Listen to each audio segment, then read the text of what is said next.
Okay, so we're going to give our own introductions, although as I look around, I know about half of the faces, possibly, but there are some new faces. So I'm April Cherry. I'm an assistant professor in the Department of Criminal Justice, and my co-facilitator is... I'm Ashley Lockwood. I am a graduate student in the clinical psychology program.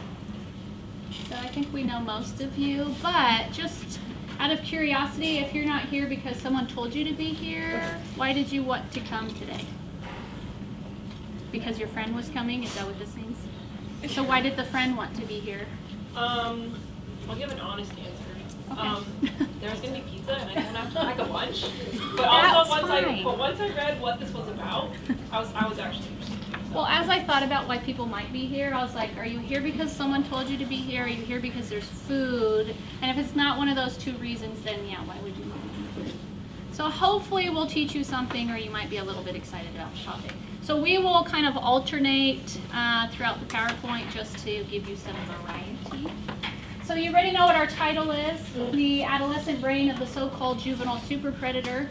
So I'll preface by saying that we get a little over-ambitious and we want to talk about everything there is to possibly talk about. So you'll just get kind of a brief introduction to some of the main points that we wanted to cover. There's just not enough time in like 45 minutes to tell you everything that we'd like to tell you. But we wanted to start by giving you kind of the charges, because really he had a poor defense.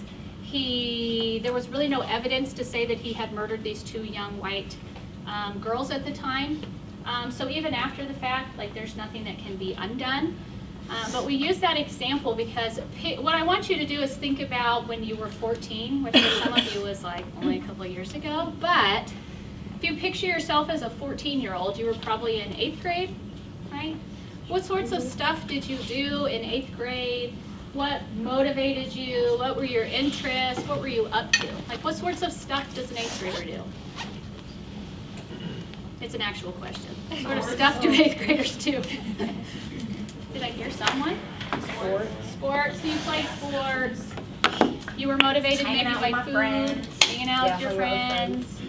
You weren't probably worried about being electrocuted, like literally electrocuted. So we won't actually play this link, but if you would like a copy of the PowerPoint, we'll get your email address. It is a link to a trailer because this has been made into a movie, and it's quite provocative, really. So it shows them taking this small person who's built like an 8th grader would be into the chamber to be hooked up to the electric chair that's not made for someone who probably weighs 80 or 90 pounds. So it shows how the machinery is sort of loose on him, and then it shows the execution with people watching, you know, through the glass or whatever. So we started with that example because it is kind of extreme, but it gets you thinking about, like, what the heck is a 14-year-old up to, and are you really able to should you really be held accountable for your behavior to the point where we will put you to death? So just to give you a couple of more modern day examples. So you might be thinking, well, that was in the 40s and we've come a long ways and we don't do that sort of stuff anymore. These examples are not at all as extreme. But like if you look at the first one, so another 14-year-old. So a 14-year-old girl is arrested and charged with battery for pouring a carton of milk on the head of a classmate. The girl explained that she heard the victim was talking about her. Local police state that they believe the quickest way to resolve it was to charge her. So battery is not really a minor offense. It's sort of a violent person type of offense for pouring milk on someone's head. I bet you could think of more, don't incriminate yourself, because you can probably think of more severe things that you have done than pour milk on someone's head, but for this person that resulted in a criminal charge, because that would be the quickest thing to do and the easiest thing to do. I did forget to say, we are open to questions as we go. We'd rather have it more of a conversation than a lecture, but if you guys prefer to be quiet, I suppose that's okay as well. The second example I included for several reasons, but I also wanted to point out that you'll see that it's about a 16-year-old transgender student. We don't have enough time in this presentation to talk about the different forms of oppression in the system, coupled with age, but just for the record, that was kind of part of the reason I thought that would be a good fit of an example, to point out that there's a lot more to it than just age, how people are treated throughout the system, but we don't have time to do all that. So in this case, a 16-year-old transgender student attending Hercules High School in California who claimed that fellow students bullied her for years was charged with misdemeanor battery after getting into a schoolyard fight. Despite video footage capturing the altercation between the girl and 3 other teenagers, she was the only student to be criminally charged. The other 3 students only received out-of-school suspension. So again, you picture kind of a group fight, and it sounds like 1 against 3, and the one person gets criminally charged for possibly defending themselves. And you're 16 again, and now you have this criminal record for being a violent offender. So if you do want a link, or if you want the PowerPoint, this is just a link to the New York Times article. So it's about 2 years old, but the issues are still very much of an issue. This was the picture they included. That's the date of the New York Times article. The name of the slide is the name of their actual piece that they put out. So, crime in the adolescent brain. So what Ashley and I hope to cover is very briefly tell you how age is sort of evolved in the juvenile system. Ashley will talk about the super predator. I feel like you have to say it in a weird voice for it to make sense. She'll talk about what we do know about kids who are committing crime and the developing brain, and then I'll close with talking about what we know about trauma on the developing brain, what we know about kids with trauma in the juvenile justice system, and then very quickly, like what should people be doing, and what are people doing, and what maybe can you do. So to provide a little bit more context here, again, these are capital punishment examples, but I feel like to give you some context about how age has evolved, this is really the only way to do that. So if you look at the first one, I mean, this is in my own lifetime, not to tell you how old I am, but this has happened in my own life period. In '88, Thomas versus Oklahoma, they said it was unconstitutional to put to death anyone who is 15 or under. So if you go out and commit what we would say is the most heinous offense, like you can't execute someone anymore who's under the age of 15. And then the next year, someone sort of challenged that idea for either a 16 or a 17-year-old, and they said, we're upholding that. Like we can't do that to you if you're 15 or younger, but if you're 16 or 17, we can still put you to death for your crimes. So at that time, the U.S. Supreme Court said, like, you're still old enough to know better and shouldn't have done those sorts of offenses, and you can die as a result of those actions. And then just 14 years ago is when we finally changed the age to 18. So if you're 17 years old and on the eve of your 18th birthday, they could not give you capital punishment for the same crime that you'd get charged with capital punishment for the following day. So they decided that 18 was the age, and they said it violated the 8th Amendment, being 16, 17, or even younger. What's the 8th Amendment? What's the main point of that? Anybody know?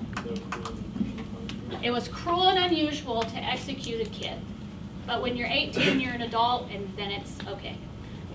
And they even cited this, so a lack of maturity and an underdeveloped sense of responsibility. So there's some sort of thinking there that developmentally you aren't quite old enough to maybe really appreciate what you're doing to the extent that we would take your own life for doing it. And I'm going to let Ashley tell you about the super predator. So kind of in the midst of those cases that we just talked about, we start to see this term super predator being used to describe these youth offenders. We have a video that we're going to play that kind of discusses that, and then from there we'll kind of talk about maybe why these things that they were saying aren't necessarily true. But this is a term that we saw sweeping the nation. It was really prevalent in the news, and people really started to believe that these youth were really violent killers.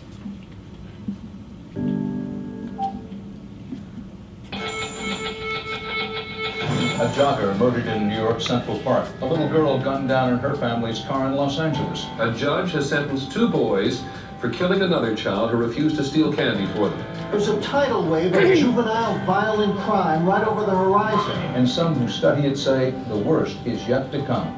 Life in the 1990s was dominated by a sense that youth violence was out of control. The future looked bleak. To explain why, one word said it all. Super predators. Some social scientists and criminologists looked at the data and saw doom.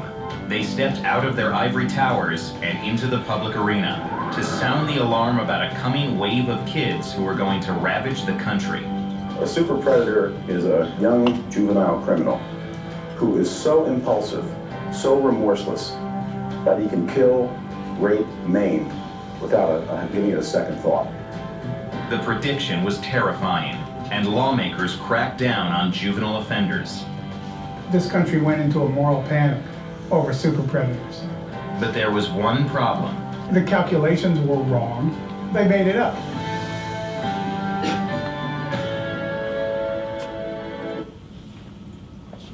So we can kind of see from that video and the language they used surrounding it that they definitely did not have a very high opinion of these youth, but also that they thought that this was going to be like impending doom for the next 20 years. So from the 90s on, they really thought that these youth were going to commit these violent crimes, these really heinous acts. I think they say to kill, rape, and maim without any remorse. But one thing I thought was interesting that he did talk about was like the impulsive nature of these youth, and we'll kind of talk about that moving forward. So what we actually know about juvenile crime is that it's not something that carries throughout life. In fact, when you're looking at like these 80s and 90s, we see that around the age of 18 to 19 is when this kind of peak of crime that these youth are committing is occurring. But then we start to see that kind of tapering off into their 20s and almost kind of like flatlining after that. And we also see that holding true like in the year 2010. And we see these decreasing rates as well. So not only are these youth not committing those crimes throughout their entire adult life and killing, raping, and maiming people throughout that period, but we're also seeing just a decrease in crime rates overall throughout this time. Ashley, are those arrests collapsed across all types of crime or specific? So these are youth crimes, but they're all crimes in general. So I missed you. And when we actually, that's a good question moving forward, when we actually look at the crimes that these youth are actually committing, we know that they're not always these heinous acts that these super predator videos led us to believe.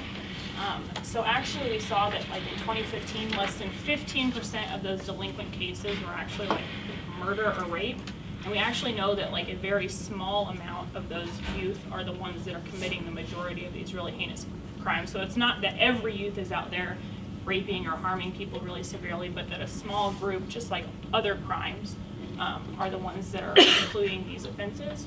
What youth are actually doing are things like theft or status offenses, and that's what they're being arrested for. Does anyone here know what a status offense is? Or like examples of a status offense? Colin knows. Yeah, truancy. Truancy, right? So status offenses are those things that only hold true while you are a minor, while you're a juvenile. So I'm not going to be arrested for running away from home, but a 15-year-old girl might be, or I'm truant from school, so I'm going to be arrested, rather than, those aren't things that we're going to see adults being arrested for necessarily. So those are actually the things that they're ending up in these facilities for, not actually typically raping or murdering individuals. And actually fewer than 5% of these adjudicated youth actually offend into adulthood. So when we looked at that chart on the previous slide, we saw that those kind of tapered out, and those aren't things that are continuing into their adult life. When we take a look at the adolescent brain, that's where we can kind of start to understand maybe why we're seeing these crimes that we thought we were. So shocking, adolescent brains and adult brains don't actually work quite the same. So when we start to consider things like impulse control, right, or reading social cues, or just considering the consequences of actions overall, we can see how maybe youth would behave a little bit differently than like you and I sitting here would. So for example, things that I would be able to think of, okay, if I do this, what would the consequences be? Maybe I would avoid that. Those youth are going to do things kind of impulsively at the moment without considering future ramifications. There's also these developmental areas that we need to consider. So I don't know if any of you can remember your adolescence, like middle school time. What were some of the things you were dealing with in middle school? How did you feel during that time? Like bullied, confusing time? Yeah, I was very bullied.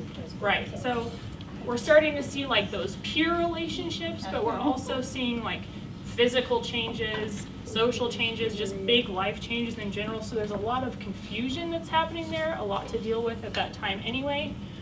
But we also know that these youth don't have fully developed brains yet. So when we start to look at like the prefrontal cortex, I don't know if any of you have taken like neuropsych, but this is kind of in charge of like your self-control and your planning. And if we know that that's not developed, then that could be impacting why they are doing those impulsive things. Does anyone have an idea when the prefrontal cortex kind of is fully developed? Yeah. 25. Good answer. So when we take a look at this chart, we can kind of see how these individuals begin to mature. So we can see that they're starting to kind of reason logically, like 16, 17, but that psychosocial maturity is something that's going to continually keep growing until we reach about age 25, which is really important to consider when we're talking about these youth at like age 14, 15, 16 being charged like adults for those adult crimes.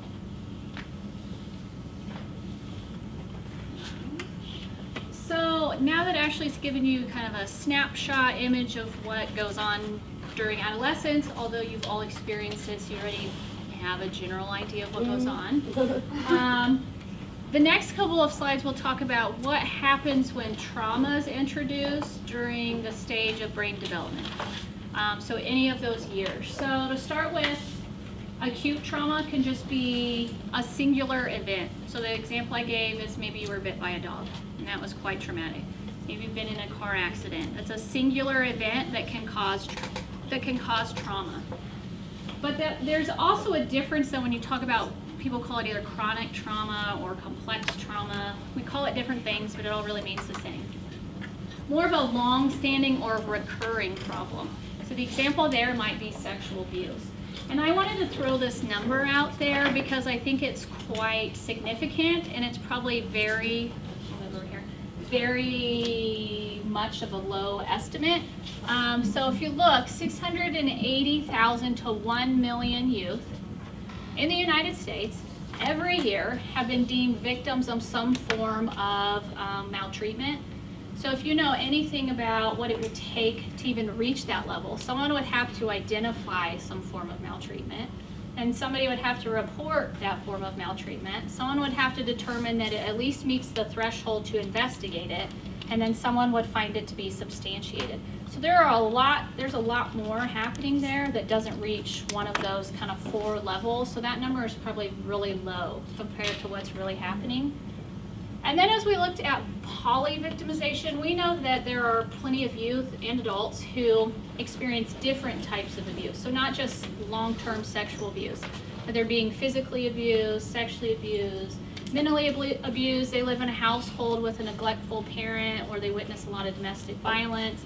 There's just a combination of multiple types of abuse.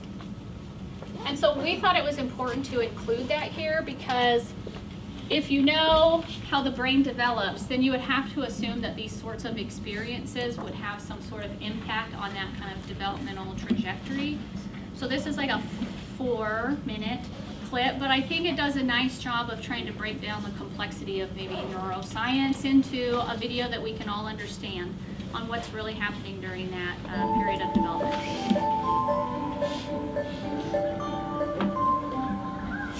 Science tells us that the experiences we have in the first years of our lives actually affect the physical architecture of the developing brain. This means that brains aren't just born, they're also built over time based on our experiences. Just as a house needs a sturdy foundation to support the walls and roof, a brain needs a good base to support all future development. Positive interactions between young children and their caregivers literally build the architecture of the developing brain. Building a sturdy foundation in the earliest years provides a good base for a lifetime of good mental function and better overall health. So just how is a solid brain foundation built and maintained in a developing child? One way is through what brain experts call serve and return interactions. Imagine a tennis match between a caregiver and a child, but instead of hitting a ball back and forth across a net, various forms of communication pass between the two, from eye contact to touch, from singing to simple games like peekaboo. These interactions, repeated throughout a young person's developing years, are the bricks that build a healthy foundation for all future development. But another kind of childhood experience shapes brain development too, and that's stress. Good kinds of stress, like meeting new people or studying for a test, are healthy for development because they prepare kids to cope with future challenges. Another kind of stress, called toxic stress, is bad for brain development. If a child is exposed to serious ongoing hardships like abuse and neglect, and he has no other caregiver in his life to provide support, the basic structures of his developing brain may be damaged. Without a sturdy foundation to properly support future development, he is at risk for a lifetime of health problems, development issues, even addiction. It's possible to fix some of the damage of toxic stress later on, but it's easier, more effective, and less expensive to build solid brain architecture in the first place. One of the things building sturdy brain architecture supports is the development of basic emotional and social skills, an important group of skills which scientists call executive function and self-regulation, can be thought of like air traffic control in the child's mental airspace. Think of a young child's brain as the control tower at a busy airport, all those planes landing and taking off, and all of the support systems on the ground simultaneously demand the controller's attention to avoid a crash. It's the same with a young child learning to pay attention, plan ahead, and remember and follow lots of rules. Like all of us, kids have to react to things happening in the world around them, while also dealing with worries, temptations, and obligations on their mind.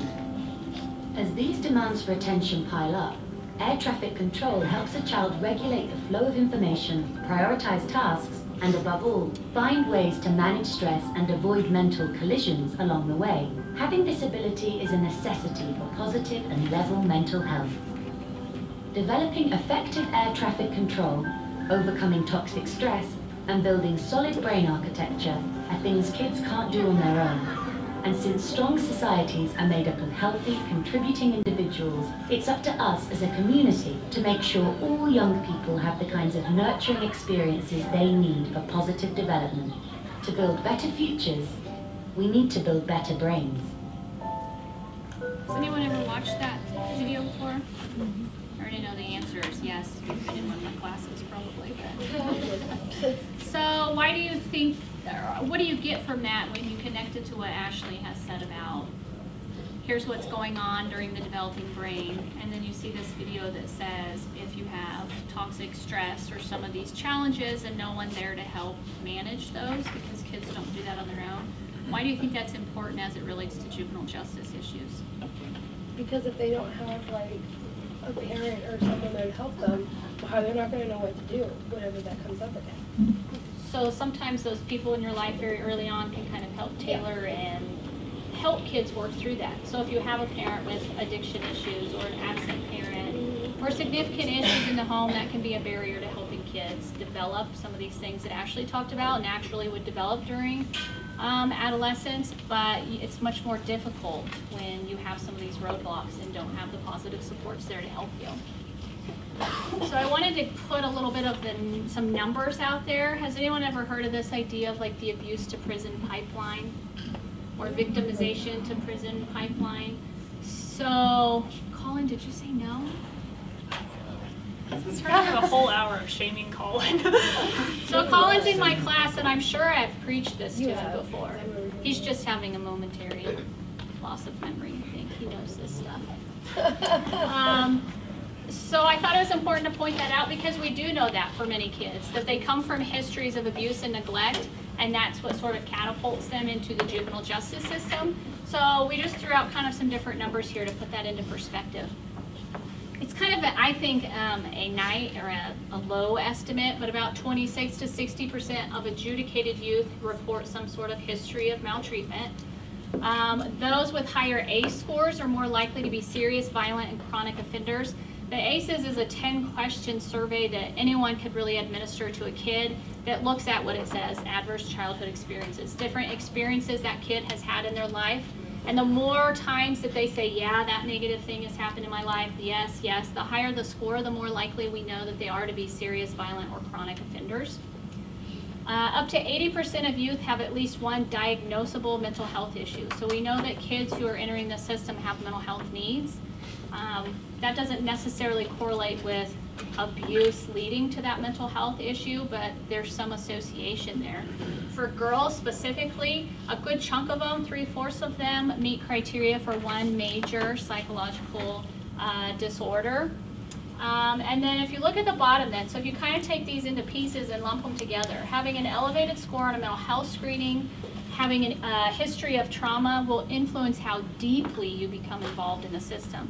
So by deeply meaning maybe you're just placed on some form of community supervision, maybe you're removed from the home and placed in someone else's home, maybe you're in a group home, and the deepest level would be incarcerating kids. So we know the more of this that you have in your background, the more likely you are to get pretty deep into the system as far as being incarcerated. How do you guys know that the higher your ACE score is, the more likely you are to do that? So some facilities are now administering the ACEs when they get there. And when you compare that with kids maybe who aren't in the system, with kids who are on probation, you can see that at each of those levels, as like kind of the sanction gets more severe, their score goes up. Now, I don't know, like for example, at the Kansas has one juvenile correctional facility, and they do administer the ACEs at admission. That's protected health information because it goes in their health file, so like we wouldn't be able to just easily go and access that because we've wanted to. So you can't easily access that, but I'm sure they probably have some sort of record keeping that would say a kid who comes in with these charges has this level of an ACE score, or the kids who get sentenced even longer probably have a higher ACE score. I wouldn't be surprised if they could show those sorts of things, but outside of Kansas, there are people who sort of study that at the different levels.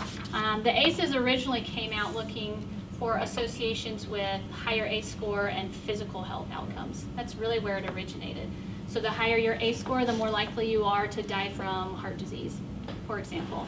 And they've now extended it out to looking at involvement in the juvenile justice system. There aren't a lot of people out there doing that, but there's some research out there.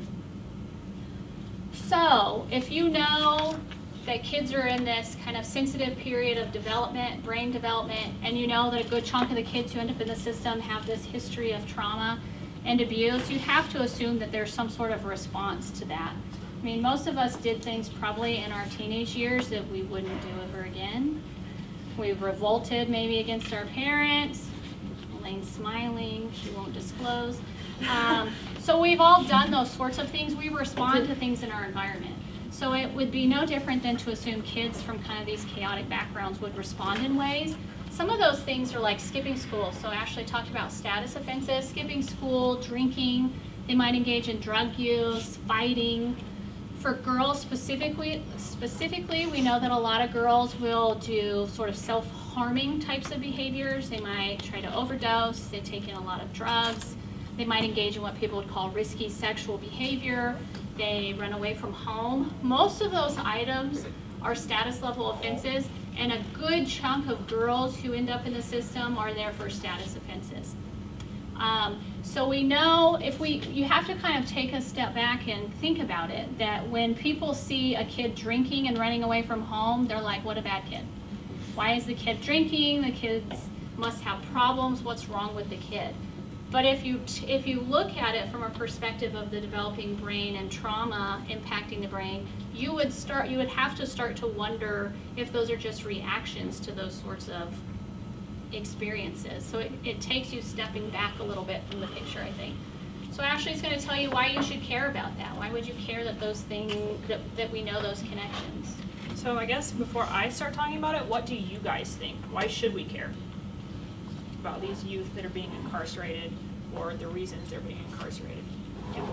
Like the video you guys showed, it says it's like those kids grow up to be part of the whole society we're all in, so it affects everyone. I think that's a good answer. Yes, essentially you're investing in the future, so pretty critical.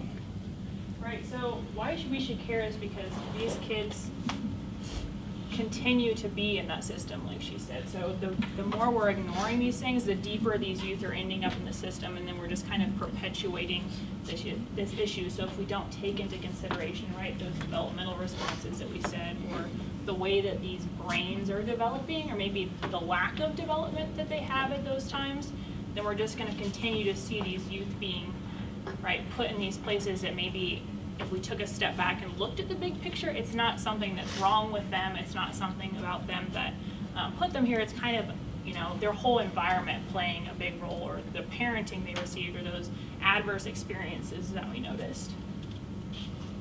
When we take a look at Kansas, kind of as a small picture, I thought this was just interesting to include. So Kansas is currently the 5th in the nation for juvenile incarceration, but our juvenile crime rate is actually lower than the national average.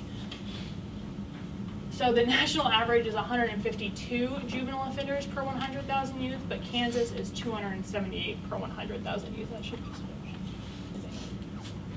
No, that's right. Okay. So yeah, nationally, for every 100,000 youth, you would incarcerate about 150. In Kansas, we incarcerate nearly double that rate. But our crime rates are actually lower. So we're incarcerating more of those youth, but the amount of crime that's actually taking place is lower than other places in the nation. We also have a third of incarcerated Kansas girls there for interfering with law enforcement. So again, we're not seeing those huge heinous crimes that we mentioned when we talk about super predators. We're seeing kind of those watered down things that end them up being incarcerated, but they're not necessarily acting out in those really dramatic ways that we see. But it's also important to consider that as we continue to incarcerate these youth, as we continue to put them in the system, that overall Kansas is spending a lot of money keeping them there. So we see that approximately $100,000 are spent to retain a youth during any given year. Wow.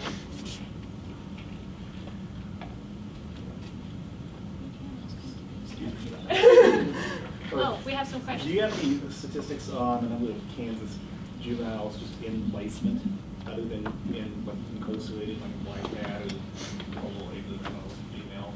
Yeah, the Beloit place actually closed, and the girls are all in Topeka. Okay. I don't know that off of the top of my head, but they do run reports on that. So part of those numbers that you saw from 2015, Kansas Juvenile Services did do a really big comprehensive review of group homes and found that their conclusion was that they were very ineffective. So if you send a kid out of home to a placement, not necessarily in a correctional facility, that we were spending a lot of money on that, but kids were recidivating or right now the big initiative is to close lots of out-of-home placements to give money back to communities to keep kids out of the facility. But as Ashley pointed out, like that interference with law enforcement, you might have an idea of what you think that might mean, like, oh, they must have assaulted an officer along the way and didn't let them commit or complete their job duties. But in all of those cases, for the girls, these were girls I had interviewed, they were there because they had electronic monitoring devices on and they ran away from home. So that's considered interference with law enforcement. Running away essentially gets you incarcerated. And one girl, I'll talk about this, actually I was planning to talk about on this side, was a youthful offender. Anybody have any idea what a youthful offender is in Kansas? Multiple offenses. Good guess. Any other good guesses? Or bad ones? Any other guesses? Just a guess. No? So kind of jumping ahead, but a youthful offender in Kansas means that you were a juvenile when you committed the crime, or under 18, but we're going to charge you as an adult, but we're going to house you in the juvenile prison until the night before your 18th birthday. And then we will shackle you and transport you to the nearest adult facility so that by the time the intake process is done, you get your strip search, you're filling out all the paperwork, you'll then be 18 and it will be okay for you to be in an adult prison. There's a thing called a sight and sound barrier that says, the Office of Juvenile Justice and Delinquency Prevention says adult offenders and juvenile offenders can't see each other, they can't hear each other, they can't be in any shared space. So that's the reason that they wait until the night before your birthday. So by the time everything is done, you're 18 and you're an adult and you can be exposed to other adult offenders. So if you picture yourself now no longer 14, but 17, and most of you probably maybe did something exciting before or on your 18th birthday. For these youth, like, we transport them, we shackle them, depending on the means of transportation, shackle them to a vehicle on the inside, and take them to an adult facility in the middle of the night, where they then kind of wake up in a new prison, like a prison they've never been in before. Kansas sort of thinks that that's a good idea. You can see my skepticism that that's really a fantastic idea. The rationale was to not send 17-year-olds to the adult prison. It was to keep them with other same-age peers in a juvenile facility before you would move them there. But other studies have sort of looked at that kind of age gap a little bit. So you can see at the top, and this is in this New York Times article, there are still 2 states that say if you are 16, like you are an adult in our state. There are people who criticize that, like how can you still be so low as to say a 16-year-old is an adult there? So people have started to say, maybe 21. Maybe we should make 21 the age in which you're no longer a juvenile. There have been studies done like this 2016 study that says if you move away from this idea of 16-year-olds being juveniles up until 18-year-olds being juveniles, that you actually see a sharp decline in arrests, in court caseloads, and in incarceration rates. Which if you believe in that sort of data, then you'd say, it seems like a pretty good idea to at least keep the age at 18. And then some people have said, what about this adult, young adult age range? So what they usually mean by that is like the 18, 19, 20-year-olds. So if you're 18, 19, 20, and you haven't committed one of the serious kind of heinous offenses, that they'll deal with you more informally in the juvenile system, but not to route you through the adult system. So it's very costly, and as you've seen with the developmental piece, really not developmentally appropriate to be funneling them through the adult system either. So there's some research and some activists out there who say we should up the age. But we thought it would be important to include these little examples at the bottom just to show you kind of the ambiguity in age and development, and when we think that you're rational enough to make certain decisions. So how old do you have to be to drive, let's say in Kansas now, to drive on your own? I think it's 17. Okay, I was prepared for 17. I thought it was 17. It used to be. It was 16 in my day. I think it's Yeah, 17 now. It is. So maybe this is fairly recent because people seem surprised. So 17, I believe. How old do you, so this isn't a law, but how old do you have to be usually to rent a car? 25. So we don't really think you're responsible enough until you're 25 to drive someone else's car. Now that's not a law, but there's some rationale behind that. I shared this with my class the other day, and there were many under 25-year-old males in the room, and I was like, you guys were the most likely to get in a car accident. There's some, logic behind why that is. Because you're more impulsive, you're not watching the roads, you're more easily distracted. But there's at least some logical reasoning behind making it that age the way that it is. What about how old you have to be to smoke cigarettes? 18. Sorry. How old do you have to be to vape? Apparently like 12 anymore. No. Yeah, that's true. So how old do you have to be to buy them? 18. How old do you have to be to buy or consume alcohol? 21. Got you there. 21, here anyway, in the United States. How old to join the military? You could give your life for the country. Yeah, You're 18. Buy a lottery ticket? 21. Gamble? Anybody know sexual consent? I heard it. 16, so I heard an 18 in there. 16. So we've got 16, you can be 16 for some of these, 17 for some of these, 18 for some of these, 21 for some of these.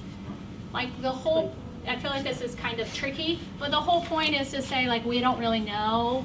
We're not going to tell you, like you won't leave here and be like, they said, based on everything they know, that this is the age. Like we don't have an age to give you, but it's to get you thinking about some of the research that we've shared, thinking about, well, geez, you can be 16 to say you're old enough to have sex.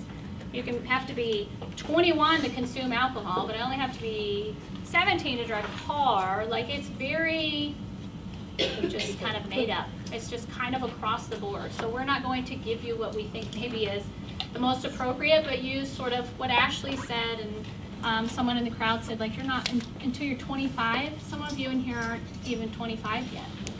To the point where your brain is like fully developed, where you make really rational choices and have that executive functioning piece in place. And just to point out, I did include that picture. That was a girl that I had worked with in the past. It's appropriate to put her in the photo because she was 18, although that was at Beloit. So if you're aware of the Beloit facility, that's kind of an older picture.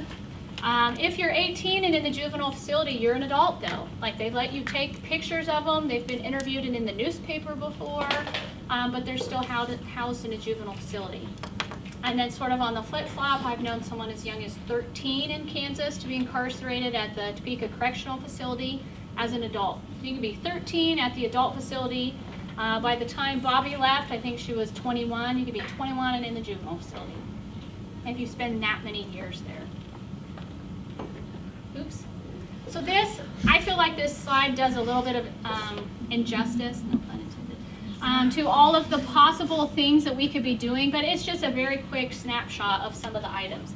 So, like things that we can do in the community. Have most of you heard of Big Brothers, Big Sisters? Probably. So there are things that you can do trying to partner up or mentor a kid who maybe needs a little more pro-social adult connection to this sort of program. Other things like aggression replacement training.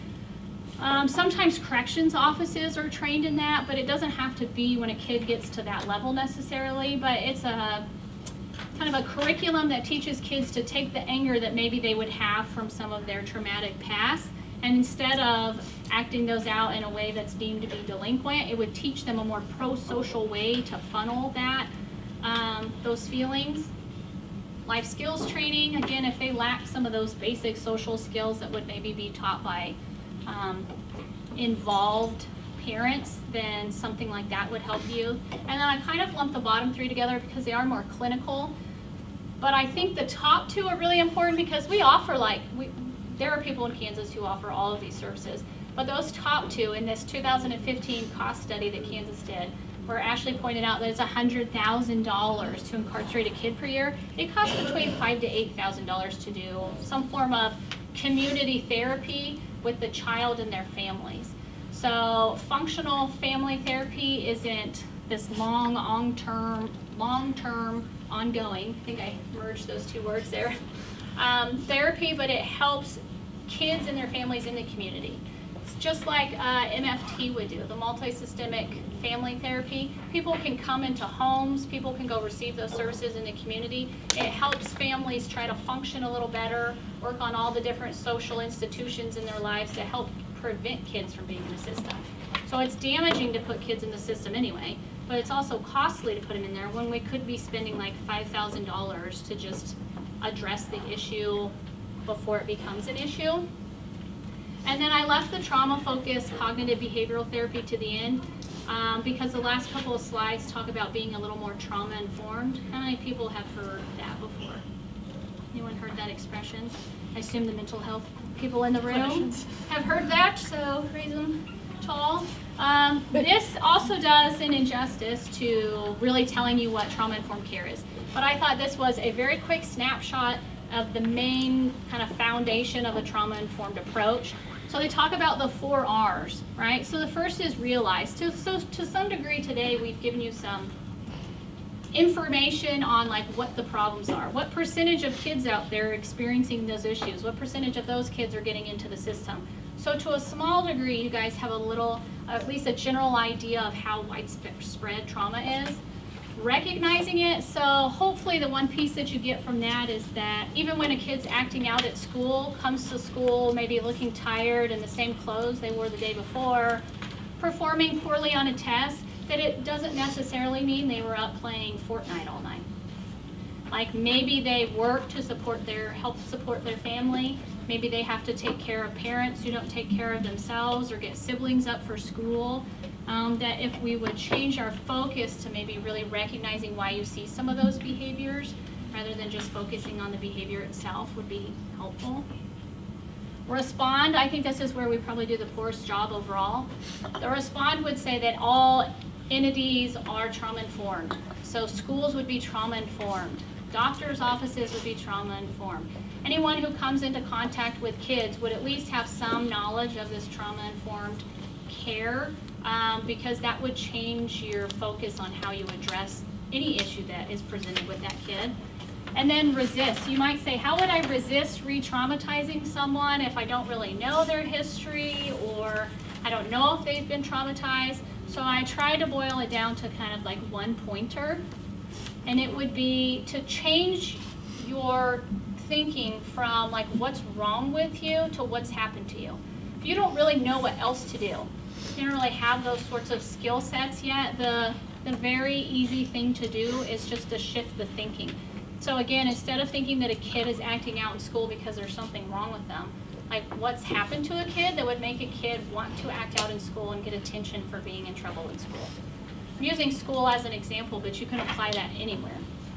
So that's really kind of the foundation of trauma-informed care is switching people's thought process to really trying to understand a person rather than blame their behavior or judge their behavior. And I like this picture because it shows it from prenatal care through late adulthood, right? That sort of paradigm shift in thinking is helpful across the whole lifespan. And as you see at the bottom, if you guys take the time to ask the question of what happened to you, that changes that moment, and it changes that person's potential future, how you deal with the issue.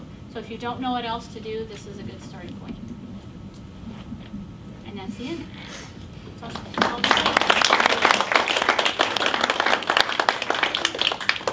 So people were asking questions. Oh, do you need to come in?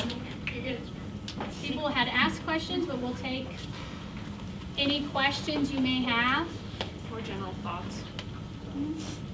Anybody have an idea on what age, if you had to today commit to an age, at what point are you charged as an adult? We know there's no right or wrong answer. For me, I would think it would be 21, just because you can make other decisions like that, like drinking and things like that. I feel like you should be able to do that. Like 21? Yeah. Anybody think older or younger? I'd say 25, because of the critical thinking. What do you guys think about, like, we talked about the impact that, right, like trauma or adverse experiences can have on that brain development. So we might be saying that even though those youth are like 18 years old, their brain is actually less developed than would be a typical 18-year-old. How do you think that plays a role in the justice system? That was kind of like my question before I was going to ask you. Just like if you've been abused and stuff, I've always been told like your brain kind of stops, your brain function kind of stops when you abuse that. So if you were abused at like 14 and you continue the age like your actual body ages, but your mental capacity stays at 14, how does that work? So you would probably be making an argument for making it like a case-by-case determination on what to do with kids, maybe than just say anyone who's this age, this should happen, because there are a lot of unique experiences that place people at different points of development and ability to rationalize.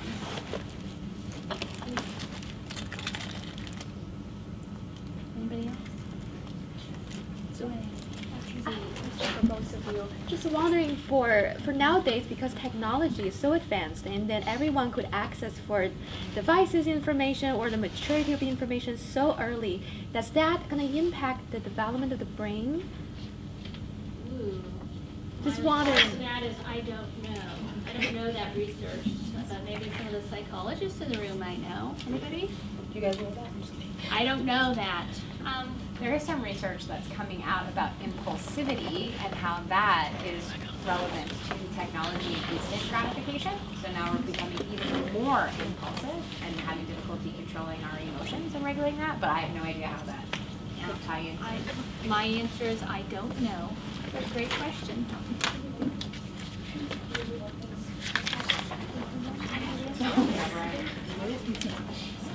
Well, I think that's it. So thank you guys for coming. We greatly appreciate the involvement.